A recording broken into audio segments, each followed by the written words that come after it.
The moment lasted only seconds, but on live television, seconds can feel like an eternity. A studio that had been buzzing with polite conversation suddenly went quiet. Cameras stayed locked. No commercial break. No edits. Just a famous actor, a seasoned television host, and a question that landed harder than anyone expected. Subscribe to The Truth Narrator, hit like, and share your thoughts in the comments below. What happened on that episode wasn't planned as a confrontation. There were no raised voices, no dramatic walk-off, no shouting match that could be neatly summarized in a headline. And yet, viewers watching live sensed it immediately. Something had shifted. The tone changed. The energy in the room tightened.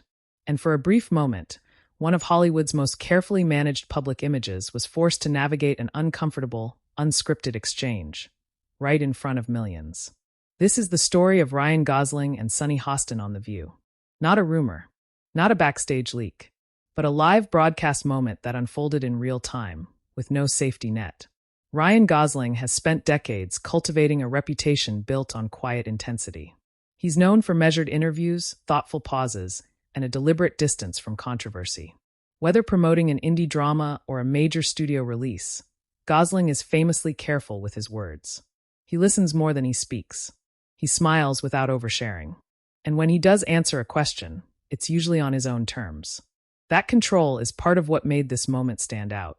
Across the table sat Sunny Hostin, a co-host on one of America's most influential daytime talk shows. Hostin is not known for softball questions. Her background as a lawyer informs her on-air style, direct, precise, and often unflinching. On The View, she occupies a space where culture, politics, and celebrity frequently intersect. Guests don't just promote projects. They're often asked to respond to broader conversations happening beyond Hollywood. And then there's the show itself. The View is not a typical entertainment stop. For decades, it has functioned as a cultural pressure point, a place where public figures are praised, challenged, and sometimes exposed to questions they didn't anticipate. The format is deceptively casual, a round table, coffee mugs, laughter between segments. But the conversations are live, and the hosts are not bound by a publicist's approved talking points. That's what makes appearances on the show uniquely risky. On the day Ryan Gosling took his seat at the table, the expectation was familiar.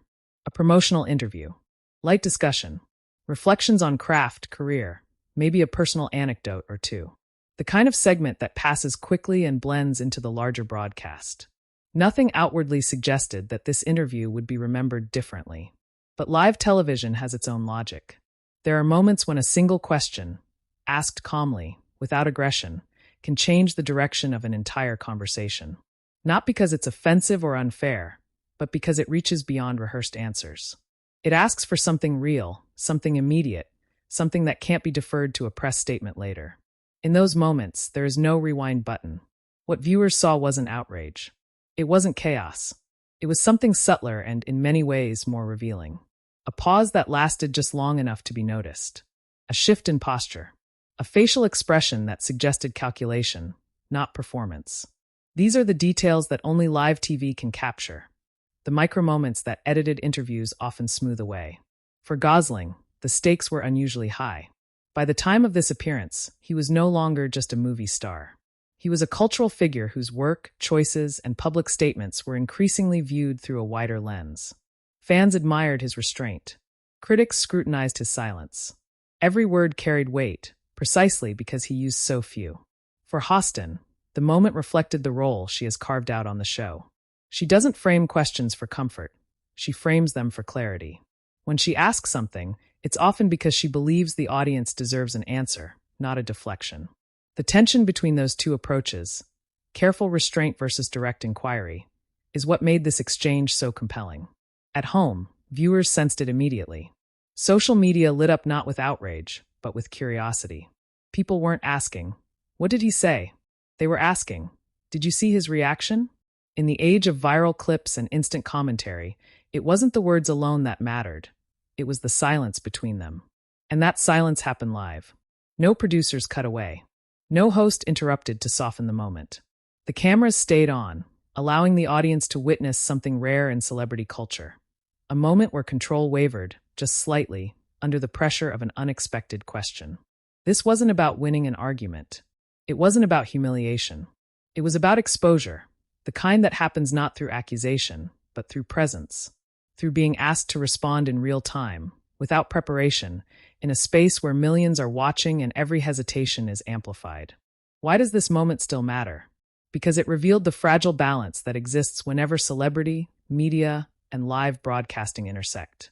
It showed how even the most disciplined public figures can be caught off guard, not by hostility, but by honesty. And it reminded audiences why live television continues to hold power in an era dominated by edited content and controlled narratives. As the conversation moved forward that day, the surface appeared calm. The show continued. The segment ended. But something had undeniably shifted, for the guest, for the hosts, and for viewers who understood that they had just witnessed a moment that couldn't be replicated or undone. And just ahead, we need to understand what led up to that question, what context surrounded it, and why the tension in that studio was building long before the cameras started rolling. By the time Ryan Gosling walked into the studio that morning, the atmosphere surrounding his career had quietly changed. Not dramatically, not with scandal or controversy, but with expectation. He was no longer viewed only as an actor delivering performances. He had become a symbol of artistic seriousness, of selective visibility, of a certain kind of Hollywood restraint that audiences increasingly projected meaning onto. Ryan Gosling had spent years doing something rare in modern celebrity culture, saying less. He avoided social media. He rarely commented on political debates unless directly connected to his work. When asked about fame, he often redirected the conversation back to craft.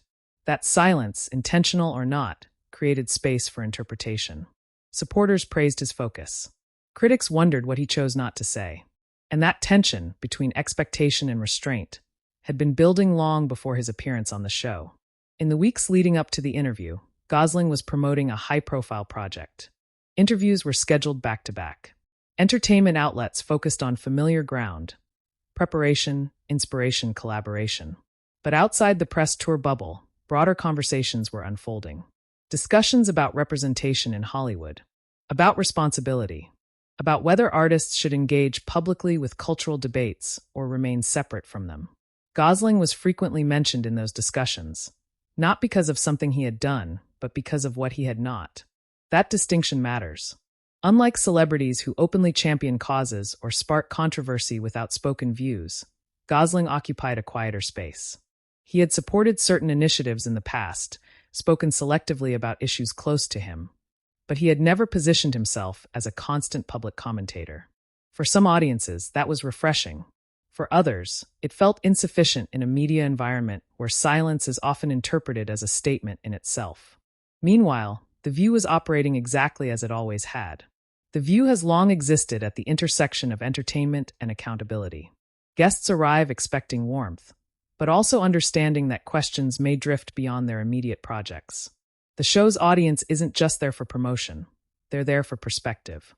And the hosts, each with distinct backgrounds, are known for shaping conversations that reflect current cultural debates. Among them, Sunny Hostin held a particular role. Sunny Hostin approached interviews differently from traditional entertainment journalists. Her questions often carried the structure of cross-examination, though delivered calmly. She listened closely, followed up precisely, and rarely filled silence unnecessarily. Viewers trusted her to ask what others might avoid, not for spectacle, but for substance. That reputation followed her into every interview. Producers, of course, prepare segments carefully. Topics are discussed. Time limits are set. But on live television, preparation can only go so far. Hosts are free to pivot. Guests are free to respond, or not. And when conversations touch on broader cultural issues, the line between promotion and accountability can blur quickly. Gosling's appearance was positioned as a standard interview. No warnings. No disclaimers. No indication that the conversation would veer into uncomfortable territory. But the context surrounding him made that possibility unavoidable. The cultural moment was charged. Audiences were paying attention not just to what celebrities created, but to how they responded to the world around them. That pressure doesn't always announce itself. It accumulates quietly. Inside the studio, the setup was familiar.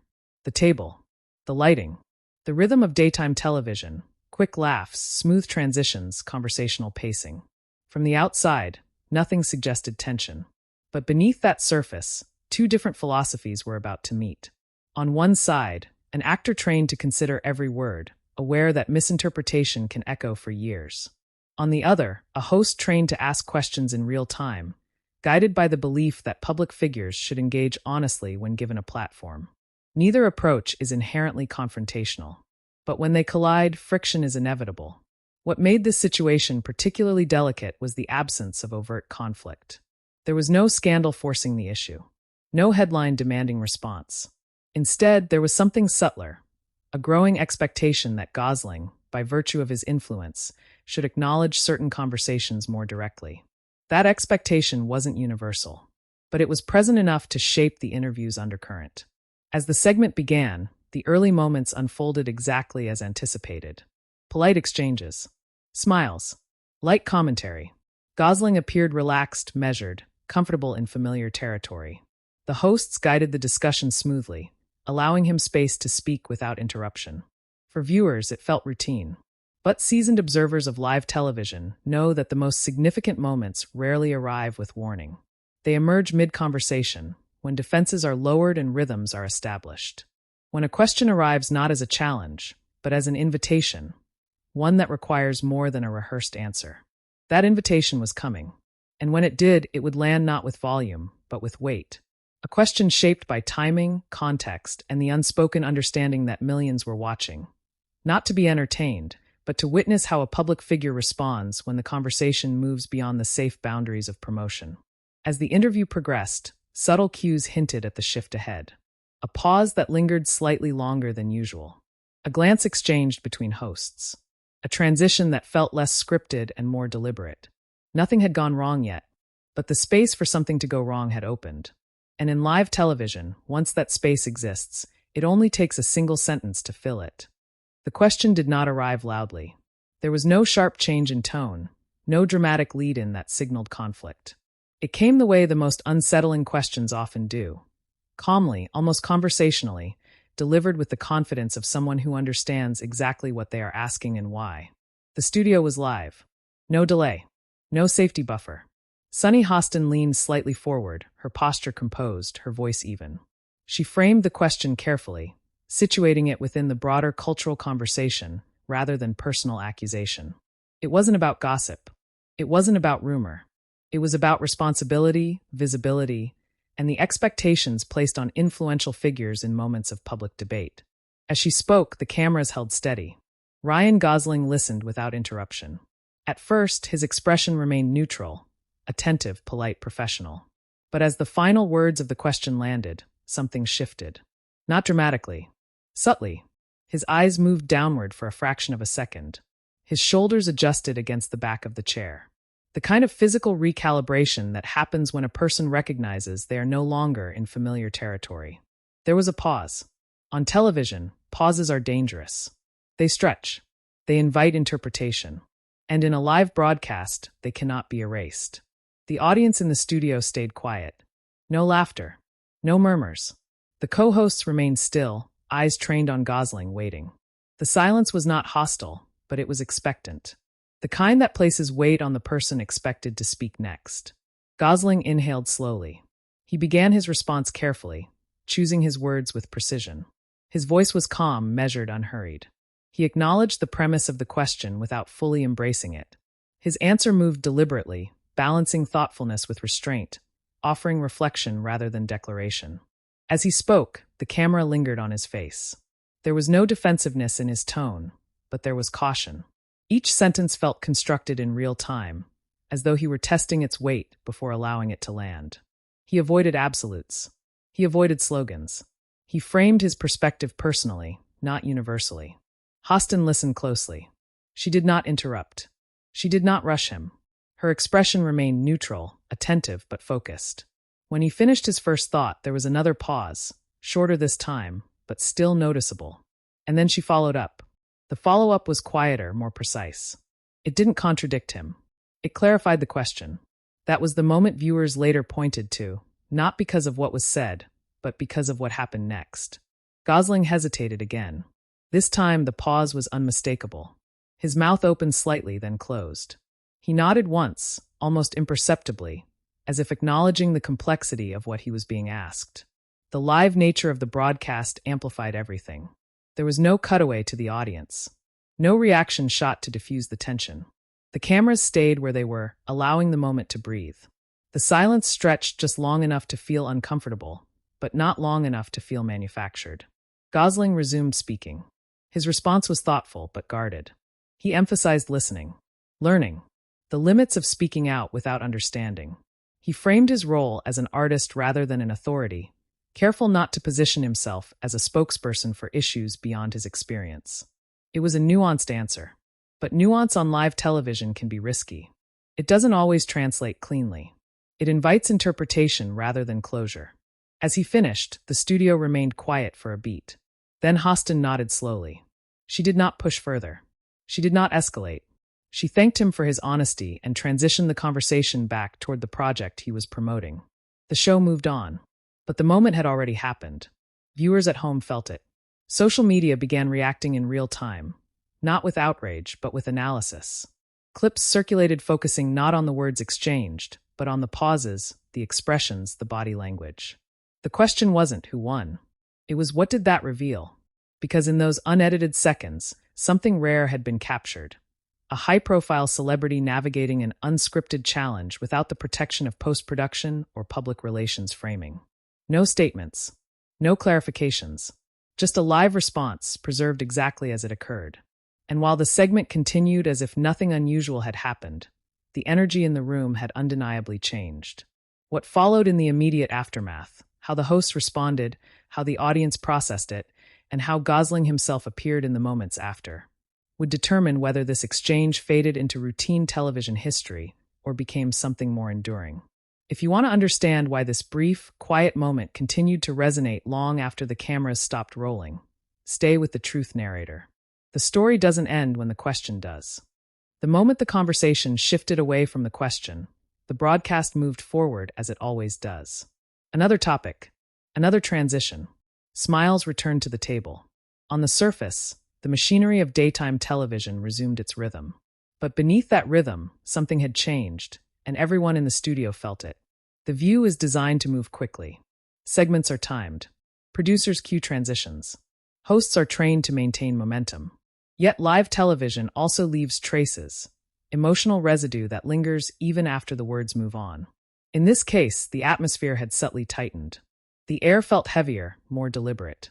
Ryan Gosling sat back slightly in his chair as the next question came in. His posture remained composed, but the ease that defined the opening minutes of the interview was noticeably reduced. He continued to answer thoughtfully, professionally, but with an added layer of caution. His sentences became shorter. His pauses more frequent. Not defensive, just aware. Across the table, the hosts adjusted instinctively. Sunny Hostin did not revisit the topic. She didn't restate her point or seek a final clarification. That restraint mattered. It signaled that the exchange had reached its natural end. Not because it lacked importance, but because pushing further risked shifting the moment from meaningful to performative. Her handling of the aftermath was deliberate. Sunny Hostin maintained the same calm presence she had throughout the exchange. She listened. She nodded. She allowed space. In doing so, she subtly reinforced that the question had not been a trap or an attack. It was part of a conversation, one that had already been heard. The studio audience followed that lead. There was no audible reaction, no applause, no tension-breaking laughter. Instead, there was attentiveness, the kind that suggests people are processing what they've just witnessed rather than reacting emotionally to it. That response is rare in a medium built around immediacy. Cameras continued rolling. From a production standpoint, nothing had gone wrong. The segment remained intact. The show stayed on schedule. But for viewers attuned to live television, the shift was unmistakable. This wasn't just another celebrity interview anymore. It had crossed into something more reflective, less about promotion, more about presence. As the interview wrapped up, Gosling thanked the hosts, as guests always do. Handshakes were exchanged. Smiles returned for the closing moments. To a casual viewer tuning in late, it might have looked entirely uneventful. But context matters. In the control room, producers replayed the exchange almost immediately. Live moments like that are reviewed not for damage control, but for understanding. Was the question fair? Was the response clear? Did the tone align with the show's standards? By all visible measures, it had. Still, everyone involved knew they had just witnessed something unscripted and unrehearsed, something that could not be fully managed once it left the studio. Within minutes of the broadcast ending, the reaction began to spread. Clips appeared online, trimmed down to seconds, then extended to full segments. Viewers debated not what was said, but how it was said. Some focused on Gosling's pauses, others on Hostin's delivery. Many noted the absence of drama and found that absence telling. The discomfort wasn't loud. That's what made it powerful.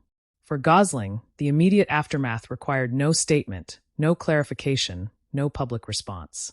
His answers were already on record, preserved exactly as delivered.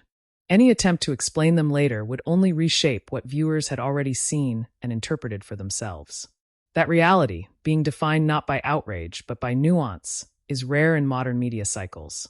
Inside the studio, the hosts transitioned to the next segment with professionalism. The audience applauded as the show went to break. The lights dimmed slightly. Another live broadcast completed. Another day in daytime television concluded. But the energy lingered. Guests who come onto The View understand the risk of live conversation. They accept it as part of the platform's credibility. What made this moment different was not confrontation, but exposure. The exposure of thought in real time, without polish. That exposure doesn't end when the cameras stop. By the end of the day, entertainment commentators had begun referencing the exchange. Not sensationalizing it, but analyzing it. Media coverage described it as tense, thoughtful, unexpected. None of those words implied scandal. All of them implied significance. And that significance followed Gosling beyond the studio. His public image hadn't been damaged, but it had been reframed, even if slightly. Viewers now had a live reference point, not an edited quote or a written interview. They had seen him think, hesitate, choose restraint. For some, that reinforced respect. For others, it raised questions. Either way, the moment added depth to how he was perceived. For Hostin, the exchange reaffirmed her role on the show. She had asked a question many were thinking about. She had listened to the answer. And she had allowed the moment to exist without forcing resolution. That balance, between inquiry and restraint, is difficult to maintain on live television. It's also why the moment didn't collapse into spectacle. As the day closed and the next news cycle began, the interview remained available, unchanged. No edits, no retractions, just a preserved moment of live television that invited interpretation rather than demanding agreement. And in the days that followed, the conversation around it would only grow, quietly, thoughtfully, shaping how audiences remembered not just what happened on that episode, but why it mattered beyond the studio walls. In the weeks that followed, the moment did not explode into scandal. There were no emergency press releases, no damage control interviews, no attempts to rewrite what had happened. And that, more than anything, defined its long-term impact. The exchange stayed exactly where it was, on record, unedited, and open to interpretation. For Ryan Gosling, the aftermath was subtle but meaningful. His career trajectory did not change overnight. Films were still released. Projects moved forward. Public appearances continued. But something in the way audiences discussed him shifted. Conversations about his work increasingly included references to that live moment. Not as a controversy, but as a data point. Viewers didn't ask whether he had failed the question. They asked what his response revealed. In an era where celebrity reactions are often compressed into viral outrage or applause, Gosling's measured hesitation stood out. It became an example of what happens when a public figure refuses to reduce complex issues into sound bites. For some, that restraint reinforced his credibility. For others, it highlighted the limits of neutrality in highly charged cultural conversations. Both interpretations coexisted. That coexistence mattered because it reflected a broader shift in how audiences engage with public figures. The expectation is no longer simply entertainment. It's engagement, presence, a willingness to acknowledge the moment one exists in, even if the response is careful, incomplete, or unresolved. The live exchange on The View became part of that larger conversation. Media coverage followed a similar pattern. Rather than framing the moment as a confrontation, most outlets described it as tense, thoughtful, or revealing. Analysts replayed the clip, focusing on pacing and body language. Commentary centered on the difficulty of answering such questions live, without preparation or control. Importantly, the coverage avoided absolutes. There was no consensus verdict. And that lack of resolution allowed the moment to endure beyond a single news cycle. It wasn't consumed and discarded. It was revisited. For Sunny Hostin, the long-term impact reinforced her reputation rather than altering it. She wasn't celebrated for provoking a reaction, nor criticized for overstepping. Instead, she was recognized for asking a question that reflected what many viewers were already thinking, and for handling the response without escalation. That balance became part of the discussion around responsible live interviewing. Hostin did not claim credit for the moment. She didn't frame it as a defining achievement. She allowed it to exist as one exchange among many. That restraint mirrored the tone of the moment itself and contributed to why it remained credible rather than sensationalized. And then there was the show. The View has always been a space where culture unfolds in real time. But this moment served as a reminder of why live television still matters in a media environment dominated by editing, filtering, and post-production control. It demonstrated that authenticity doesn't always arrive with volume. Sometimes it arrives in silence, in pauses that can't be edited out. For viewers, that authenticity was the lasting takeaway. The clip continued to circulate months later, resurfacing during discussions about celebrity responsibility, media accountability, and the pressures of live broadcasting. Each time it reappeared, it carried the same weight, not because it became more dramatic, but because it remained unchanged. That permanence is rare. Most viral moments burn brightly and disappear. This one lingered because it resisted easy interpretation. It invited viewers to think rather than react, to notice how power, influence, and inquiry interact when stripped of rehearsed responses. In retrospect, what made the moment significant wasn't confrontation. It was exposure, not exposure of wrongdoing, but exposure of process. Viewers watched a public figure think in real time. They watched a host ask without demanding. They watched a live broadcast allow complexity to exist without forcing resolution. That's why it still matters today. In a media culture increasingly shaped by extremes, moments like this serve as quiet counterpoints. They remind us that not every meaningful exchange needs a winner.